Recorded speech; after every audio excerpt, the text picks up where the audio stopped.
ଦେବମଣ୍ଡଳ। ଏ ସମ୍ବତ୍ସରରେ ବିଦ୍ୟୁତଙ୍କ ନାମ ବିଦ୍ୟୁତ, ଗର୍ଜିତ୍ର, ମଣ୍ଡଳ ନାମ ସୁବହ, ନାଗଙ୍କ ନାମ ପଦ୍ମ, ନାଗ ପତ୍ନୀଙ୍କ ନାମ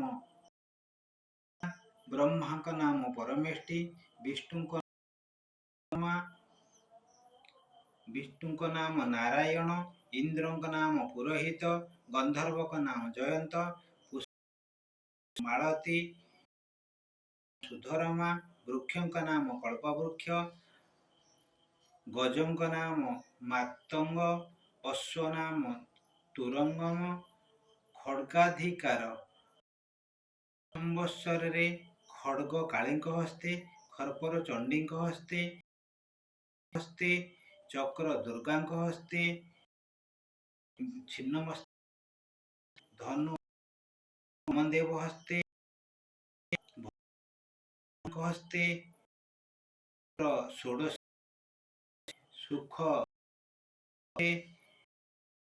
ପାଶ ଅଙ୍କୁଶ, ଦୁଃଖ ସରସ୍ୱତୀ, ତ୍ରିଶୂଳ ଗଣେଶଙ୍କ ହସ୍ତେ, ସ୍ୱର୍ଣ୍ଣ ମହାଲକ୍ଷ୍ମୀଙ୍କ ହସ୍ତେ, ଅଶ୍ୱିନୀଙ୍କ ହସ୍ତେ, ସ୍ନେହ ଶାନ୍ତି ଦ୍ରୌପଦୀଙ୍କ ହସ୍ତେ, ପ୍ରେମ କାତ୍ୟାୟନୀଙ୍କ ହସ୍ତେ, ଦଣ୍ଡ ଯମଙ୍କ ହସ୍ତେ, ନ୍ୟାୟ ଇନ୍ଦ୍ରଙ୍କ ହସ୍ତେ।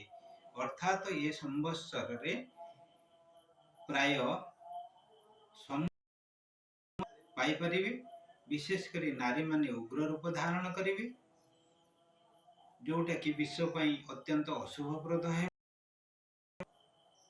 ତା ଫଳରେ ବିଶ୍ୱରେ ବିଭିନ୍ନ ପ୍ରକାର ମହାମାରୀ, ନାନା ପ୍ରକାର ରୋଗ ଶୋକ ଦେଖାଦେବ। ଦେଶ ଦେଶ ମଧ୍ୟରେ କଳହ ସୃଷ୍ଟି ହେବ, ଯାହାକି